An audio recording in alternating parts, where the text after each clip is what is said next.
Hi, everybody. This is a response to Michael's story. I write backwards, and uh, I felt sad for his struggles, and I related because, like Michael, I too write backwards. I'm dyslexic. I have been diagnosed also with dyscalculia, which is reversing and dyslexia for numbers, and dysgraphia, which means I write things out of order and backwards and upside down.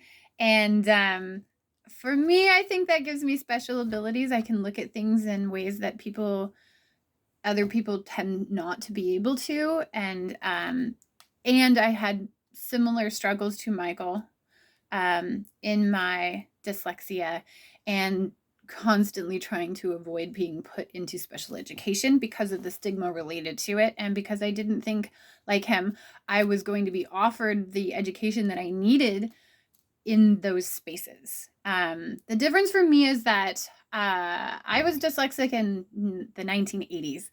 And that meant that most of my report cards, up until my mom paid for a learning specialist out of pocket to diagnose me, said things like, too stubborn to learn, refuses to be taught.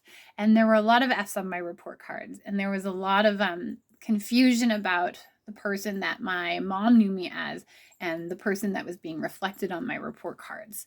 And so, who influenced me to go to college? My mom did, definitely. She's actually in college right now too, and she and I have this like fun kind of competition about who's going to get their bachelor's degree first. It's going to be me. My mom's a master level procrastinator, and she's a beautiful dreamer.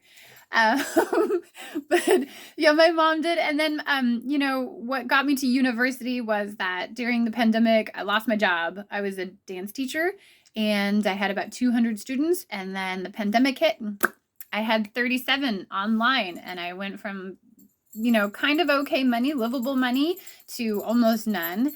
And a year after that, my husband and I sat down, and he said, you can do anything you want, pick something that has benefits.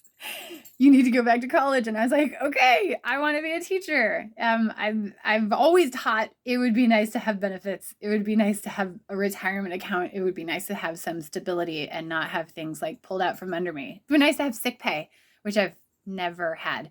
So I think my husband and my mom influenced me. And then I also influenced myself. I am responsible for this push and this drive. And thanks me. I'll pat myself on the back for that.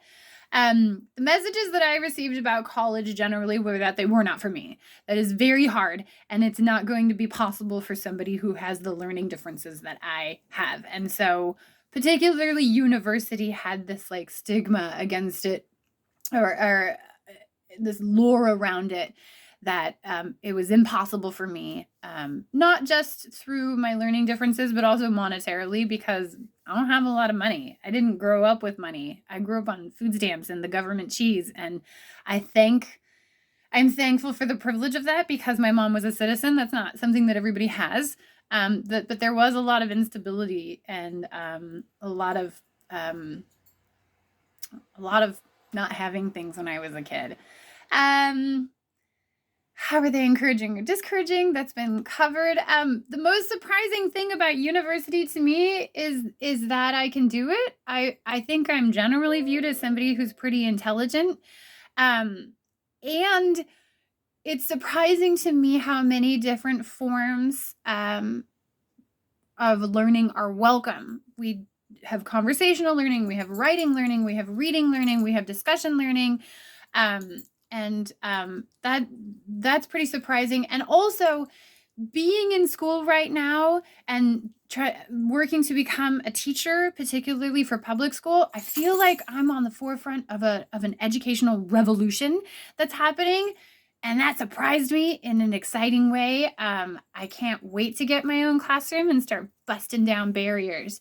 And then the most confusing thing about college for me was enrolling.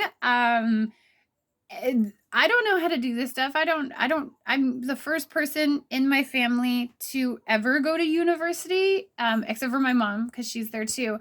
But navigating these things are confusing, and the tuition is confusing. And it took me a whole semester to kind of wrap my head around figuring out how that works for me. And there's all of these things that I just don't know about because I don't have anybody in my family who's been through it. So I'm just kind of navigating this on my own, and that's been very confusing. And the best thing for me have been my professors. All of my professors have been female so far. This is only my second semester at State. And I feel the warmth and the love and this gift of all of these knowledgeable women just who have so much wisdom and experience just handing me this knowledge, not just information and data, but like I feel I'm actually learning on a level that's not just facts and data, and I really appreciate that. So thank you to all of my professors.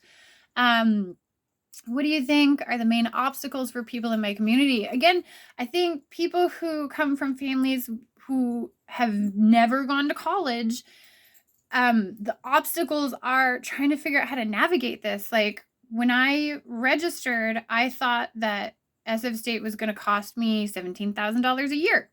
And we were going to figure out how to do that through student loans. And then I found out that $17,000 also includes room and board, which is not something that I need. I live far away. I live in Vallejo, but I'm centered here with my family, my husband and my child and our dogs. And I didn't know that. So there's all of these I don't know what I don't know, and that is a huge obstacle to entrance here. What have I learned about what do you think is helpful for people in your community and people like you to access and succeed in college? Ask for help. It's something that I'm learning how to do. Ask for help. Talk to your guidance counselor. Email people randomly. Just be like, I need help. Because I think the entry for me was the hardest barrier. It really was. It was like gathering all of the many credits that I had from 8 different community colleges over 25 years was Herculean. It took 6 months. Like services and help, I'm sure there are ways that I could have asked for help better. And so I think that's a helpful thing to offer to people in my community. What have I learned about myself, possibility, or your power? So I'm in the CAD 500 GW writing class this semester, and a lot of my peers are going through what I call their crying semester. My crying semester was 2 semesters ago. It was when I took statistics, and it was like 20 hours of the most boring, frustrating math ever for me every week. It was 20 hours for this one class, and I was taking a full-time semester. So I had many other classes, and it was like, I cried a lot. I learned to ask for help. And I have learned that I am resilient and strong, and that my stubbornness has been a tool to keep me going. And for anybody who's going through their crying semester, and that's the semester where you end up on the phone or email just crying over your work because you're working so hard and you don't think you can do it, when you come out the other side, you are going to feel strong and powerful and like you can do anything. And that's how I came out of mine. So I'm learning my strengths, that I'm annoyingly tenacious. And I appreciate that about myself. Thanks, everybody. Sorry this is long. Bye.